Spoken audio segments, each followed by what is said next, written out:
Mudah-mudahan musibahnya segera berakhir.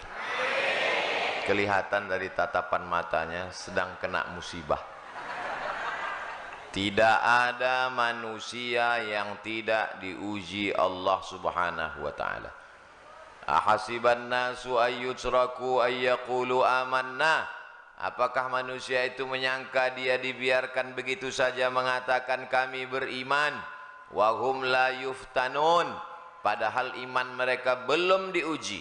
Walanabluwannakum, kami pasti akan menguji kamu. Bisyai'im minal khauf, takut. Wa naqsim minal amwal. Walanabluwannakum bisyai'im minal khauf, takut. Wal ju', lapar. Wa naqsim minal amwal, kurang harta. Wal anfus, sakit. Was samarat, kering kerontang paceklik.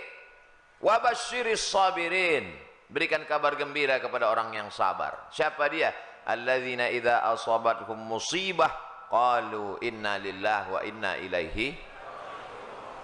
Buku yang ada di tangan Bapak Ibu Saudara sekalian, Musibah Itu Indah, ditulis oleh seseorang yang S1-nya matematika, S2-nya ilmu sosial dan politik. Namanya Muhammad Ilyas. Kok bisa anak S1 matematik, S2 UI, Universitas Indonesia Ilmu Sosial Politik, kok bisa ngerti agama? Ternyata dia hafal alfiyah 1000 bait ilmu nahu dan matan zubat dalam bidang fikih karena dia tamat pesantren. Buku ini membantah orang yang mengatakan saya nggak mau anak saya pesantren, nanti nggak bisa kuliah. Nih, hafal 1000 bait nahu, alfiyah Ibni Malik, dan hafal matan zubat fikih, bisa matematika, bisa politik, bisa masuk UI. Buku ini membantah stigma, membantah mindset orang yang mengatakan pesantren tertinggal. Jadi yang selama ini takut, anakmu SMP, nggak mondok, nggak pesantren, nggak bisa matematika, nggak masuk UI. Buku ini membantah. Lalu posisi Ustadz Somad di sini ngapain? Ada nama saya di sini. Ustadz Abdul Somad. Buku ini sangat penting dibaca agar kita selalu siap ketika mengalami himpitan dan kesulitan hidup. Buku ini memandu kita untuk keluar dari musibah dengan cara terbaik. Para habaib, para kiai, alim ulama, tak dapat saya sebutkan satu persatu. Insya Allah kita semua dimuliakan Allah Subhanahu wa ta'ala. Halaman 12, nomor 4. Kenapa kita kena musibah? Sholat sudah, puasa Senin Kamis sudah, sedekah sudah, wakaf sudah, infak sudah, ngaji sudah, kok kena musibah juga? Banyak anak-anak muda ketika sudah hijrah komplain ke Ustadz. Ustadz, dulu saya ketika masih pacaran bisnis saya lancar, waktu masih nyabu hidup saya enak. Begitu hijrah dengar pengajian Ustadz, datang ke masjid, sholat, keluar masjid sendal hilang. Pergi ke parkiran, helm kena hujan. Untuk apa Allah uji kita? Halaman 12 nomor 4. Musibah diberikan Allah untuk membuat hamba-hambanya tidak sombong, mau berserah diri dan minta tolong kepada Allah.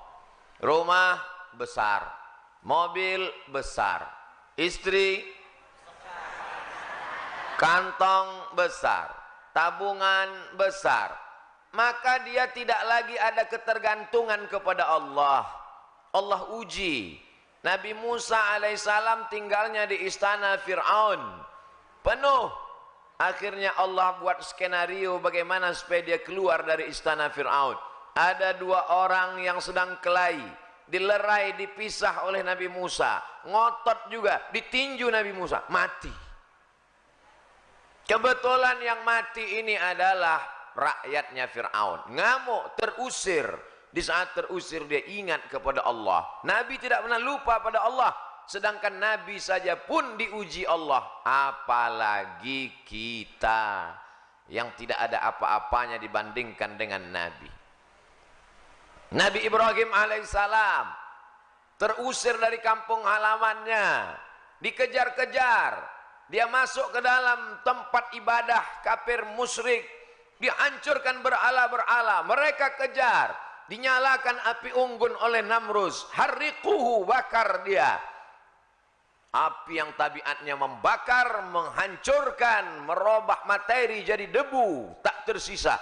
Tapi di situ turun pertolongan Allah. Ya naru kuni bardan wasalaman ala Ibrahim. Wahai api, sejuklah engkau, selamat engkau.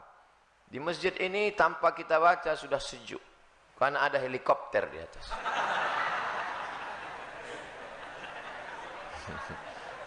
Masya Allah, saya heran. Kipas anginnya sudah besar kok terasa panas. Baru ingat, rupanya tadi saya makan durian. Dikasih sama panitia. Jadi ibu bapak, tolong mohon maaf nanti kalau suara saya terdengar terlalu menggelegar. Beda sama moderator. Dia slow sop. Karena tadi makannya cuma agar-agar.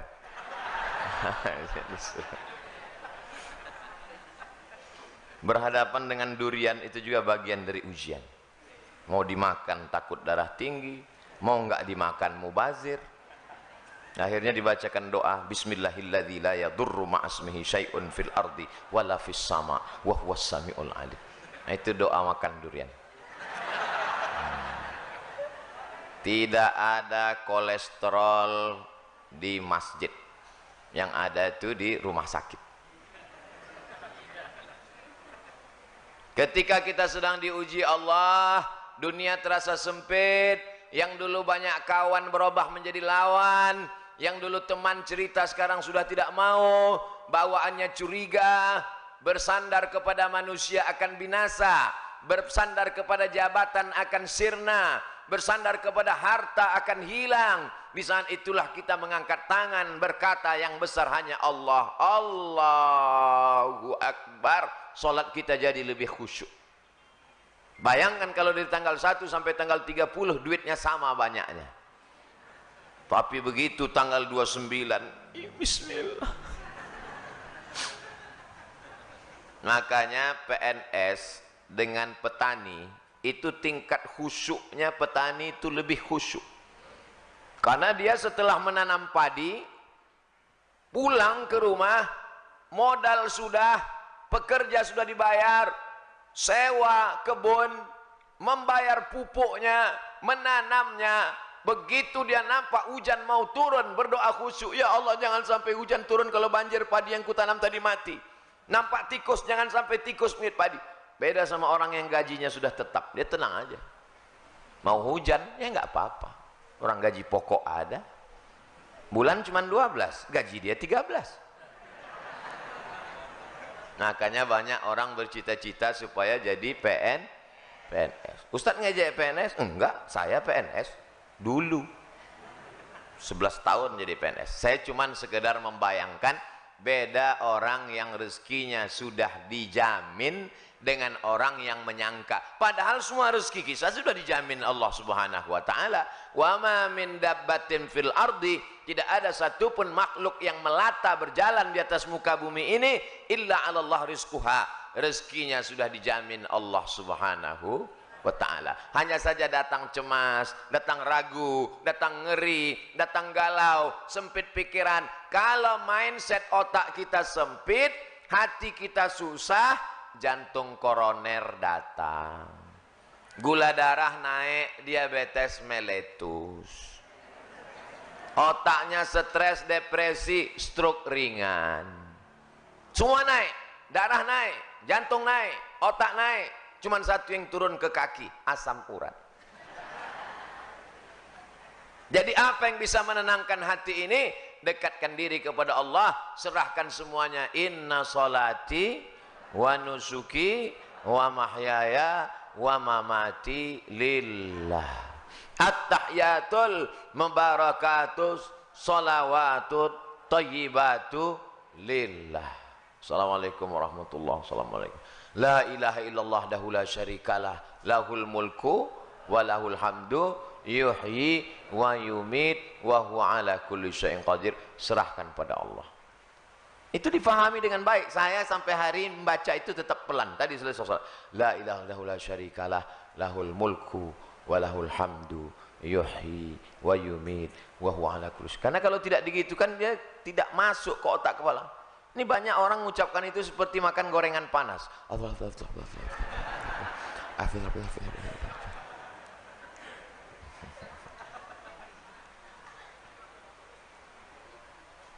Bapak Ibu sudah makan? Alhamdulillah. Belum? Musibah. Halaman 15. Ada orang mancing ikan. Dua grup, dua kelompok. Kelompok A, kelompok B. Yang kelompok A sholat, orangnya baik, zikir, nggak dapat ikan. Yang kelompok B nggak sholat, mabuk, minum khamar, ikannya banyak. Kata yang kelompok A, Tuhan nggak adil. Kita yang sholat kok nggak dapat ikan, mereka nggak sholat. Dia lupa bahwa yang sholat diuji kesabarannya, sedangkan yang tidak sholat sedang dipermainkan dengan istidraj, bukan istidraj. Diuji dengan istidraj. Pak Ustadz, dulu saya sebelum hijrah bisnis saya lancar-lancar aja. Sekarang setelah hijrah ini sulit, susah. Dulu diuji dengan harta kau tidak lulus. Sekarang diuji dengan kesulitan pun kau tak lulus juga. Emangnya Allah tidak tahu kalau kita ini layak atau tidak layak menjadi penghuni surga? Allah tahu. Lalu kenapa dia uji kita? Dia mau ngasih tahu diri kita untuk kita sendiri paham. Oh, sesungguhnya aku ternyata enggak lulus jadi penghuni surga. Allah Maha tahu. Wa na'lamu ma tuwaswisu bihi nafsuh. Kami tahu apa yang berbisik-bisik dalam hatimu. Akhirnya kelompok yang sholat tadi enggak sholat subuh. Begitu enggak sholat subuh, mancing, langsung dapat ikan dan perut ikannya dibelah, ada permata di dalam. Tuh, ternyata kalau enggak sholat dapat rezeki. Tapi ada satu yang ingat dia, Allah sedang menguji kita. Dia serta sampah permata, sampah dunia. Kenapa dia buang? Karena kita mendapatkan ini dalam keadaan kita meninggalkan perintah Allah Subhanahu wa ta'ala. Buangkan. Mancing sekali lagi, sholat, taubat, mancing sekali lagi, dapat ikan yang lebih besar, permatanya lebih besar. Allah mengganti kesabaran. Sabar. Sabar bukan berarti hanya sekedar menahan diri, tapi sabar. Banyak orang menyangka sabar ketika nahan diri dari sakit. Sabar ya, sabar ya. Ini sabar paling tinggi. Sabar ketika mendapat ikan ada permata dalam perutnya, dalam keadaan tidak sholat. Inilah sabar yang paling berat. Datang orang ke rumah kita bawa uang 1 koper, mau nyogok kita. Kira-kira sabar nggak? Diam. Sakit, sabar. Mati, sabar. Covid, sabar. Demam, sabar. Datang orang mau nyogok 1 miliar. Yang bilang sabar, mudah-mudahan nggak datang. Jadi sesungguhnya ujian itu tidak hanya dalam bentuk kesusahan, tapi juga ada kalanya dalam bentuk ikan yang isi perutnya permata, karena Allah ingin menguji keimanan kita. Ustaz pernah diuji seperti itu ya. Dulu sebelum nikah nggak ada ujian. Setelah nikah komen mereka di YouTube.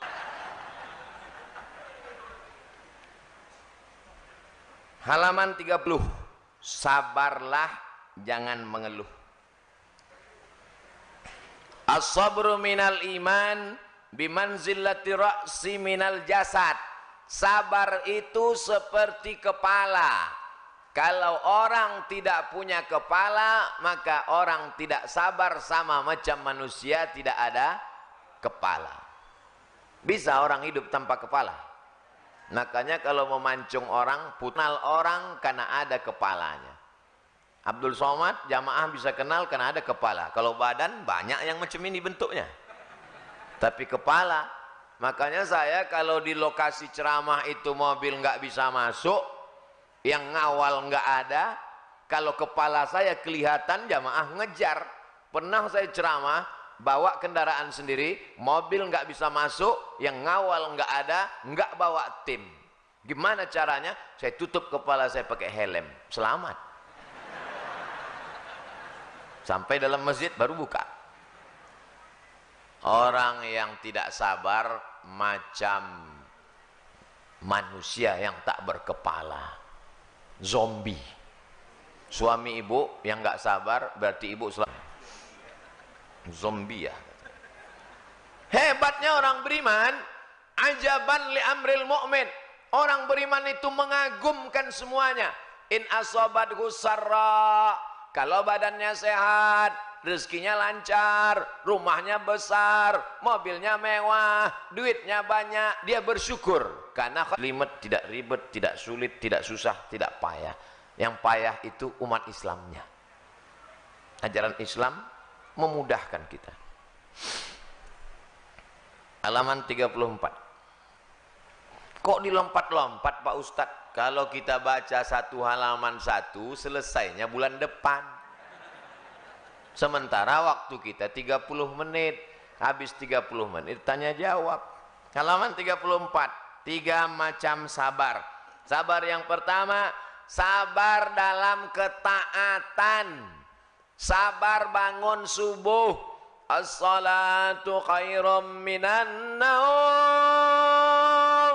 Sabar telinganya mendengar mikrofon, rumah samping masjid, mikrofon toanya pas ke telinga dia. Ustadznya teriak-teriak. Kenapa Ustadz Somad mesti teriak? Memangnya kalau ngomong biasa aja kami nggak dengar? Kita mesti sabar. Sabar dalam ketaatan. Kuat. Tapi kalau Bapak Ibu terganggu dengan suara saya nggak sabar, bisa kita slowkan. Sabar. Sabar yang kedua. Halaman 36. Sabar dalam meninggalkan maksiat.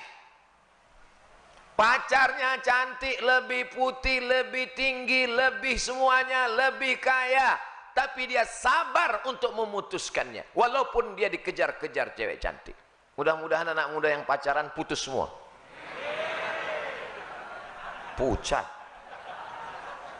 Putus siang ini, maghrib dipinang dengan bismillah.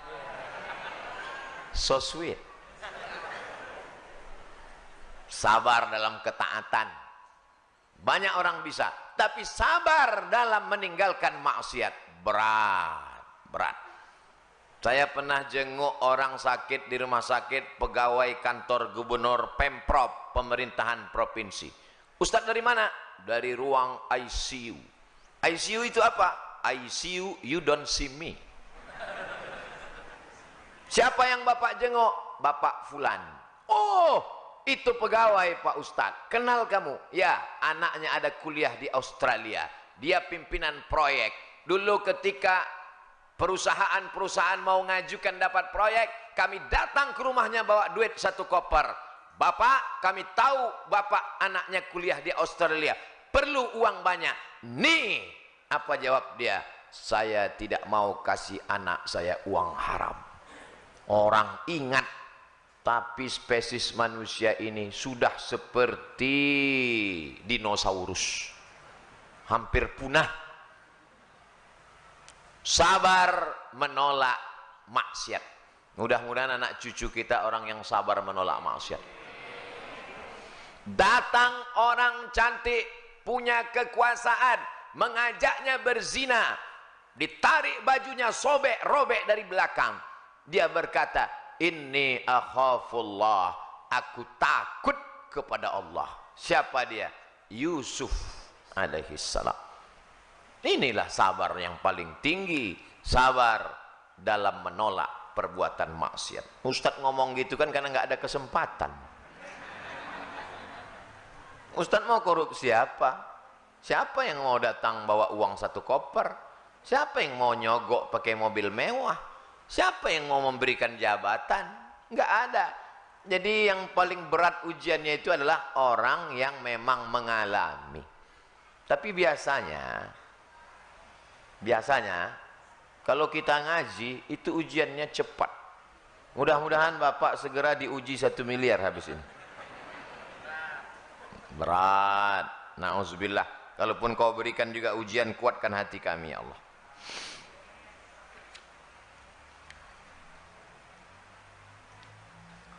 Halaman 55. Zadul Ma'ad. Kalbu, bukan kalbu. Yang betul itu pakai Q. Tolong coret K-nya ganti Q. Ki. Kolbu. Karena kalbu artinya anjing. Kolbu. Kolbu yang dirundung kesedihan dan kesusahan, berada dalam penjara neraka jahanam. Meskipun hal itu datang untuk kebaikan, kalbu ini akan tetap dalam siksa neraka dunia sampai dia kembali bertauhid. Hati itu susah, hati itu risau, hati itu gundah gulana, hati itu galau, hati tidak bisa ditenangkan dengan narkoba. Hati tidak bisa ditenangkan dengan khamar, minum-minuman keras. Hati tidak bisa ditenangkan dengan zina. Hati hanya bisa ditenangkan dengan zikir la ilaha illallah. Solawat juga bisa. Tasbih, tahmid, takbir juga bisa. Solawat nariyah bisa Pak Ustadz? Bisa. Tapi katanya solawat nariyah itu syirik Pak Ustadz, mengandungkan kemusyrikan. Kata siapa? Bukunya sudah ada, Sholawat Nariyah, lengkap dengan sanadnya dari penulisnya sampai ke Imam At-Tazi. Saya baru dapat bukunya. Mana buku saya tadi? Hilang buku saya. Cepat betul hilangnya. Ustadz Endri, mana buku saya tadi? Udah dibawa ke mobil. Lama lagi kita pulang. Penulis Sholawat Nariyah S3 dari Maroko, Maulana Dr. Alfian. Masya Allah, saya mengambil ijazah Sholawat Nariyah dari beliau. Jazakumullah khairan, barakallahu fiqh. Sholawat menenangkan hati, banyak berzikir mengingat Allah. Saya sudah lama kenal beliau melalui medsos, WhatsApp, baru ketemu hari ini. Bukunya sudah saya baca, ijazahnya baru diambil tadi. Mudah-mudahan barokah insyaallah. Amin. Kalbu itu tidak memiliki jalan untuk lepas dari kesedihan dan kesusahan yang menyiksa, menyakitkan, membinasakan. Salah satu jalannya mahabbah, cinta kepada Allah Subhanahu. Banyak manusia di zaman modern ini galau, susah, PPKM, usaha payah, Covid. Tapi satu-satunya jalan, alhamdulillah masjid kita tidak kosong dari kegiatan. Maulid tetap ada, kajian bersama Babe Haikal ada, pengajian-pengajian dengan para asatidz ada. Bayangan saya tadi bedah buku dalam masjid, pesertanya 3 baris. Tiba-tiba saya lihat, Masya Allah, perempuan semua. Sholawat Nariyah Dr. Haji Alfian Iqbal Zahasfan SSI LCMA. Ini kalau dibuat kartu nama sepanjang amplop. Ajaztuka, aku ijazahkan kepadamu Abdul Somad dengan zikir sholawat nariyah. Lengkap. Mudah-mudahan Ustadz Somad dilapangkan hatinya dengan banyak bersolawat kepada Nabi Muhammad sallallahu alaihi wasallam. Hati sempit, pikiran galau, minum obat tidur 1 papan, mati. Pergi ke rel kereta api mau bunuh diri, sudah terbaring, aku siap mati. Sempat pula live melalui Facebook. Hai guys, dimanapun berada, dunia ini terlalu menyakitkan, aku mati. Tiba-tiba kereta sudah lewat nggak mati, rupanya salah rel. Jangan bunuh dirimu, karena dalam Islam kematian bukan solusi terhadap permasalahan. Masih ada pertanyaan mungkar nakir, masih ada azab kubur, masih ada bangkit di padang mahsyar, masih ada titian siratal mustaqim, masih ada hisab penimbangan amal, masih ada neraka jahanam. Satu-satunya jalan adalah taubat, bukan tauco.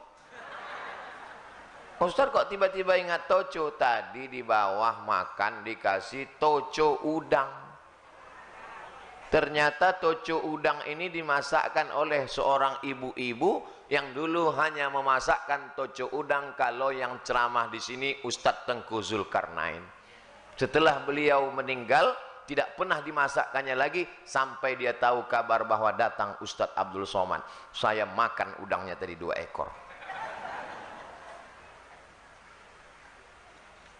Halaman 56. Bagaimana cara menghilangkan kesedihan? 1. Menghadirkan Allah dalam hati. Allah tidak punya rupa. Kalau kau pejamkan matamu nampak hitam, merah, bulat, petak, lonjong, betul cacing. Allah tidak seperti itu. Walam yakul lahu kufuwan ahad. Allah bisa kau rasakan keagungannya. Allah bisa kau rasakan ketenangan dalam hatimu. Berzikir la ilaha illallah. Mulut menyebut, hati mengingat, pikiran fokus. Banyak juga orang mulutnya nyebut aja tasbih.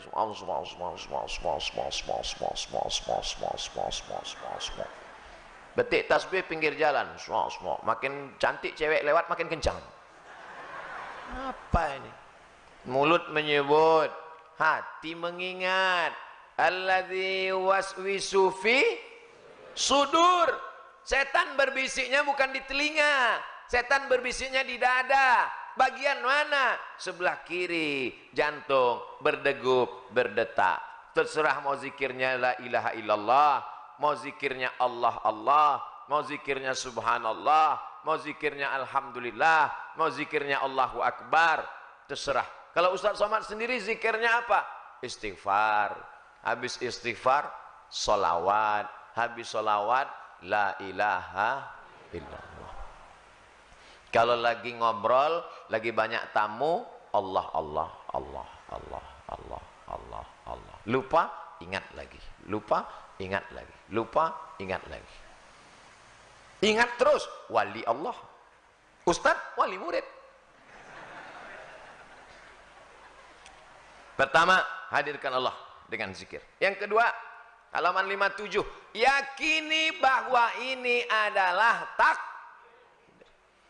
motornya sudah diparkir di samping masjid. Kuncinya 3, kunci stang, kunci ban belakang, kunci ban depan, pakai rantai besi, diikatkan ke pohon pinang. Begitu keluar masjid, pohonnya hilang sekalian. Takdir. Kalau tetap berkata-kata dalam hati, andai tadi nggak ikut pengajian, andai tadi aku nggak pergi, andai tadi aku keluar, andai tadi aku kontrol, andai, maka kata-kata kalau pintu setan masuk. Anaknya sudah dibawa ke rumah sakit, sudah makan herbal, sudah habbas sauda, sudah minum madu, sudah diruqyah, sudah diobati, mati juga. Takdir. Serahkan sama Allah. Jangan berkalau-kalau. Kalau dulu dibawa ke dukun, kalau dulu ketahuan santetnya siapa, kalau dulu dipotongkan kambing hitam, ayam hitam, sapi hitam, kerbau hitam. La haula, kata-kata la haula wala quwata illa billah, dan keyakinan takdir setelah terjadi dan setelah ikhtiar dan usaha. Jangan nggak ada usaha. Ini nggak ada usaha, cengengesan. Kunci motor dibiarkan di situ, habis itu ngobrol nggak tentu arah, tiba-tiba hilang. Pas ditanya kenapa motormu hilang, takdir. Itu bukan takdir, bodoh.